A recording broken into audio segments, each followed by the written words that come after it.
Okay, I'm going to do a video on bracelets for you. So I'm going to show you how I do them. First off, I have my Affordable Grooming Shear, the Crescent 10-inch hard curve. And what I do first, after having the feet shaved to the bone, I will pick up the front foot and I cut to the line. And then after I have cut to that line there in the front, then I will come up toward the body, and that sets my length. And then I'm going to come up from this side, same thing, set my length. So you can see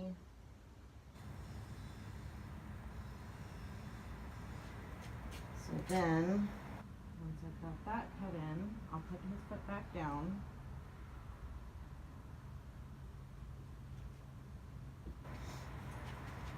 And I'm going to come back across the front and get anything that's hanging over the line that I have set.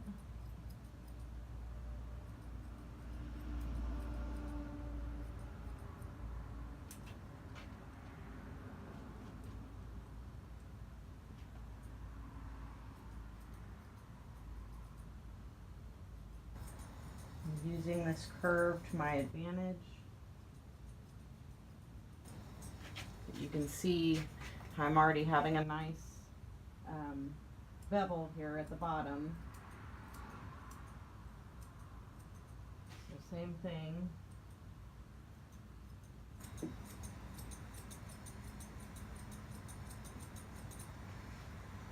So there you've got the bottom set in nicely. So then I'm going to come to the top here, and you don't want any of this hanging over.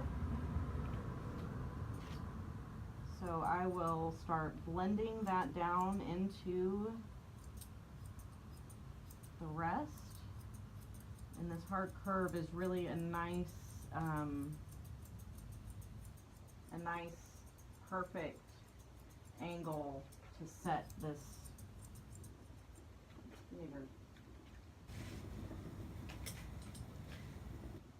in the roundness on this palm.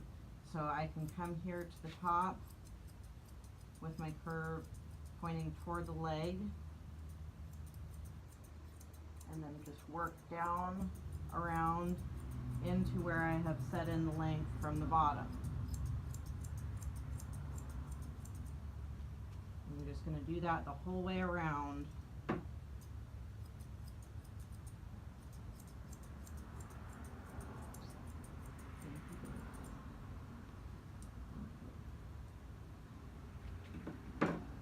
Same thing on the side, I'll come from the top and just round my way into what I've already set. Same thing with this side. Done here.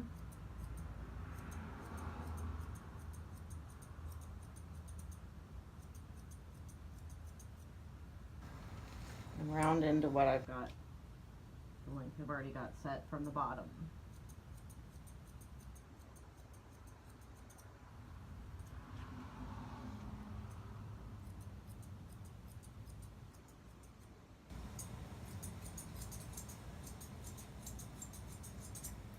These 10-inch super curves really cut down the time. They are a lifesaver.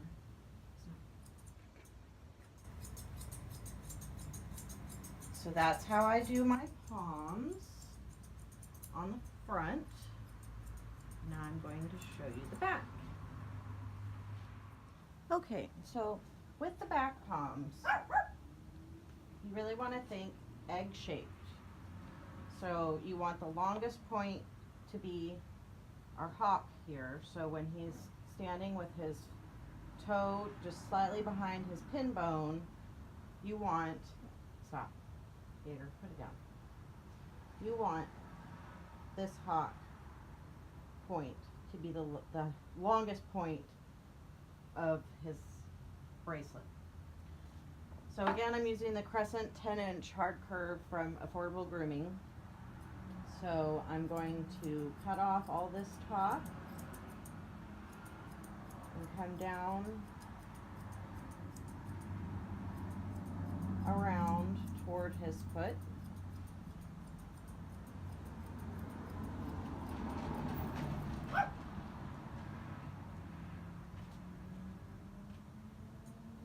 Same thing on the inside.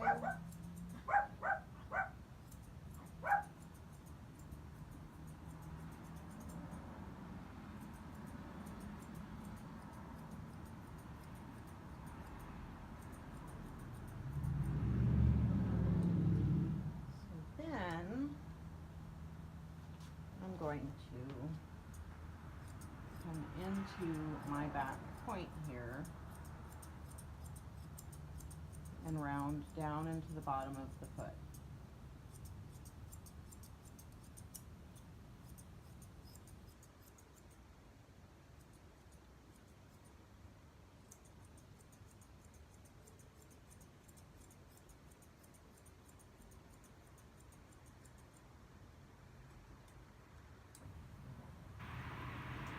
Easy, easy.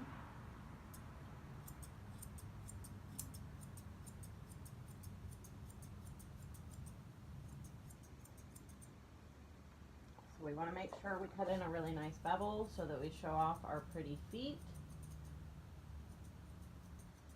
Beveling up into the bracelet here.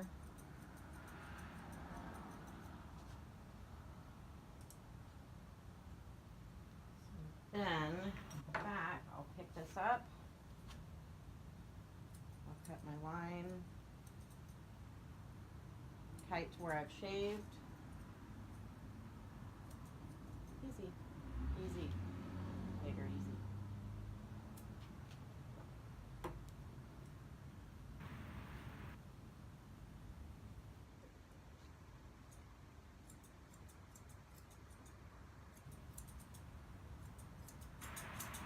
And I'm just cutting this down into the front of my bracelet to carry on this egg shape. So you want to think hock being the longest point of your egg, so everything kind of rounds into that.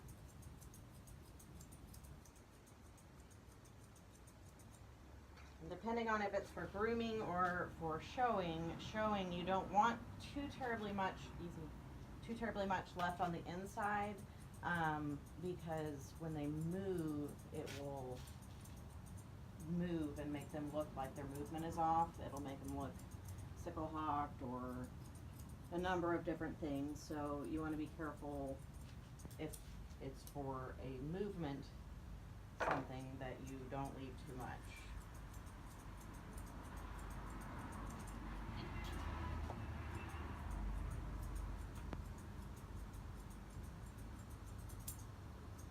So then lastly, I will come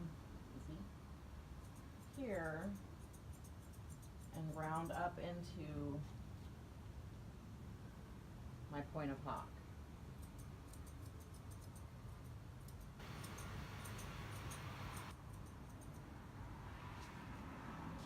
That is how I do my back palms.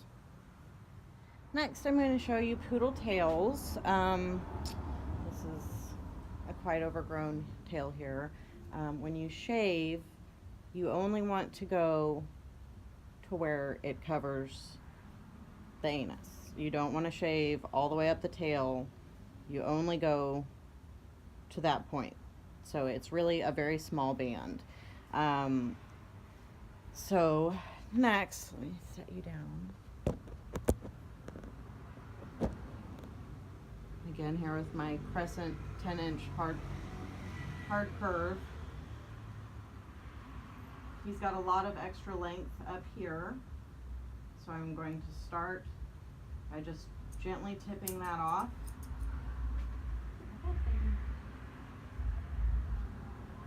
And then I'm going to let these curves do a lot of this work for me. Fluff this out here. So first, I will cut in right around my shave line. You never want anything that's going to hang down.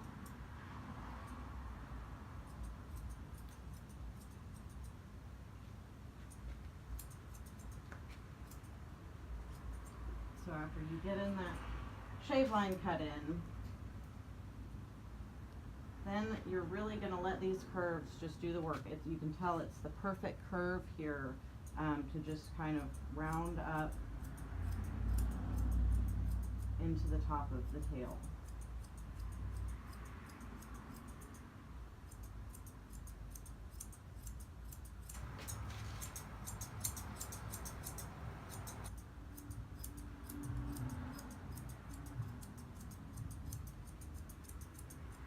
And I'm going to be quite honest, guys, I'm really impressed with these shears. This is the first shear I have found that will get through this boy's coat without a struggle. He is very, very thick. So not only do they save time, but they are a miracle. So then coming over to this side, doing the same thing.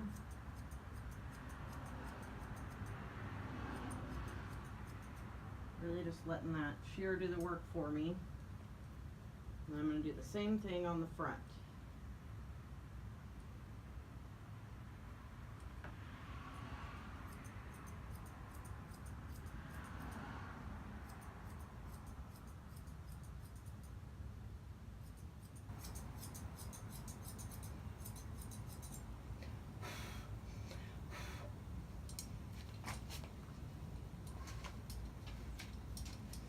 I'm going to re-fluff it.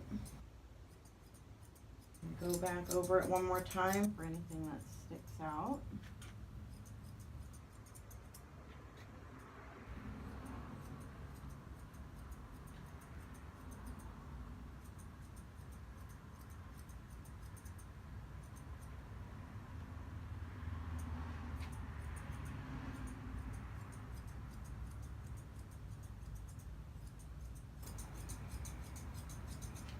And then lastly, I will fluff up the top here and round this into the rest of the tail.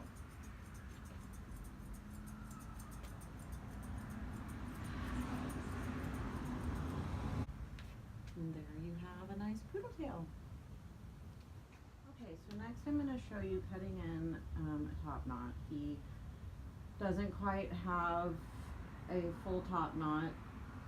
He's still growing from being shaved down. So we'll show you how you can tidy it up and really set in a nice HTC style top knot. So crescent 10-inch hard curves. You can see they're a really nice angle for a top knot. So I'm just going to come in here and clean that up by his eye to his ear. So, and I'm going to come back to this side and do the same thing. My curves are not flat with his head, they are angled down. I'm going to come back in around and clean up to his ear. So now that I have that cut in, I'll comb the front out. I'm going to take my curves around and get anything that hangs down. You don't want to do it straight up and down though with these curves. You don't want to give them that surprised look. So I'll comb it again and let these curves do the work for me to set that angle. So now that I have that set in, I will come here to this bit by his ears. I'm going to turn my curves around. So I'm holding his ear back out of the way, and I'm going to scissor this up into his top knot to match the rest. So I let that back down. You can kind of see there's a gap there. I'm going to do the same thing on this side. Be careful not to take that too tight or you're going to have an indent in your top knot. So now that I have that set in, I'm going to take my curved toward the top of the top knot, and I'm going to round this up into his top knot. I'm stopping at my point there at the front of the ear. I'm going to deal with that in a minute.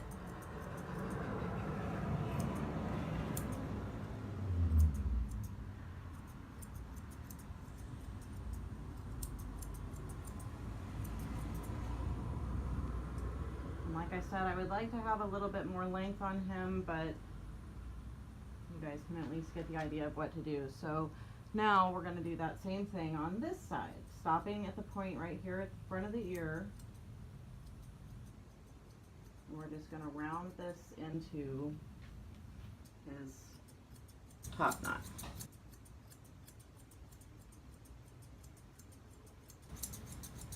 If he had more length, I would then come with my curved this way over his top knot, and I would smooth this off in the shape that I wanted.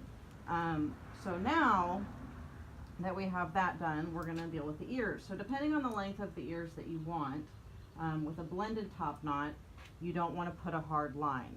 If you don't want a blended top knot, then you just go ahead and take this over the ear and cut that right there. But I'm leaving him with a blended top. So I'm going to come here from his ear into his top knot. And that will keep it from having that line. And I'm going to kind of blend this spot, you know, where we had pulled it up and cut that in.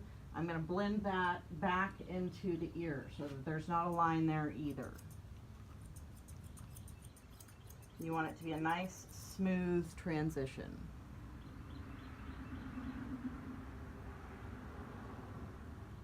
So once you have the top knot done and the ears done the way you want, now I'm going to show you the crest.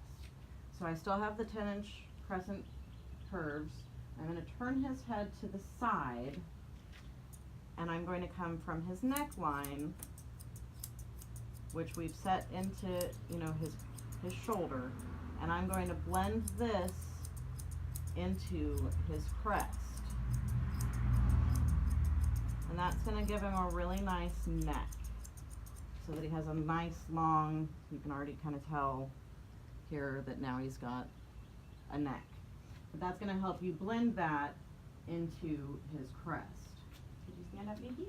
So once you set in your neck with your curves curved toward the top of the crest,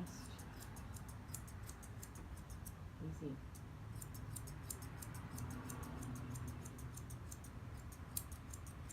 And I always stop at my shoulder, because then you scissor your shoulder separately. So then you can take your curves. Maybe I can get him to stand sideways here. Oh, wait. So then you're going to take your curves going up, and you're going to cut in the neck. Stand up. You're going to cut in the back of this crest here.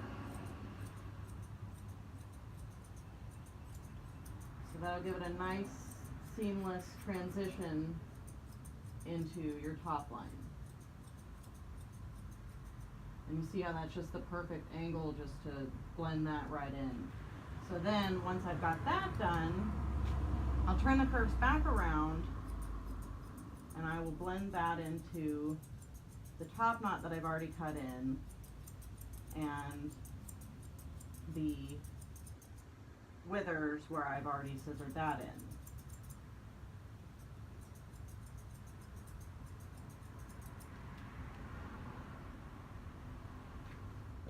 These shears are also the perfect angle, if you know, even if you don't have a jacket, even if you're just trying to scissor in like a nice modern or anything really, like if it has a nice spring of rib, this is the perfect angle of shear to come up and really give them a nice spring of rib. It's just enough curve that I find it to be the perfect angle for this.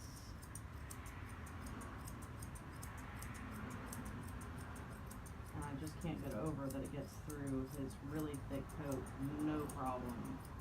These shears, you know, they are 10-inch, but I find that for being a 10-inch, they're really not too heavy, and they're so wonderfully balanced. They're really nice and easy to get through any coat. They're not uncomfortable in my hand. I can't say enough about these shears. Easy, easy. You can also set an underline. It's a perfect underline angle here.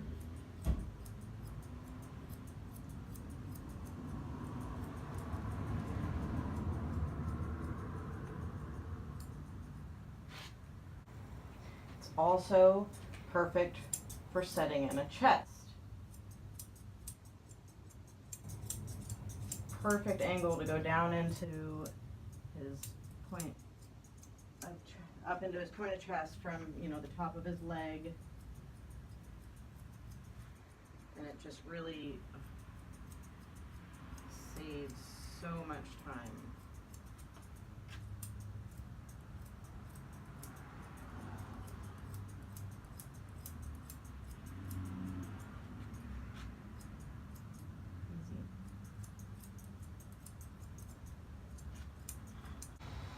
Okay, these shears are also perfect for legs on these bigger guys. It's the perfect angle for rear angulation. So I flip my curves pointed out and set in that nice rear, and then blend it down into the hock.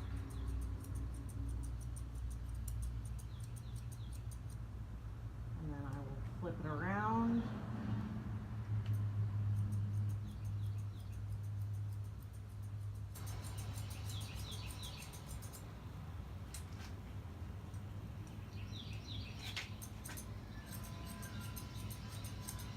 Blend out that rear angulation.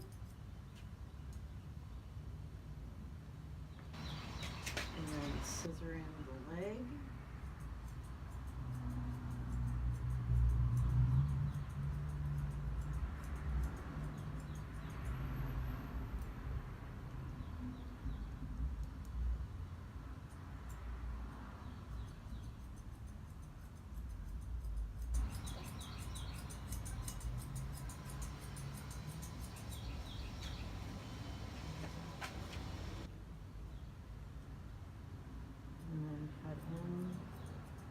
Inside of the leg.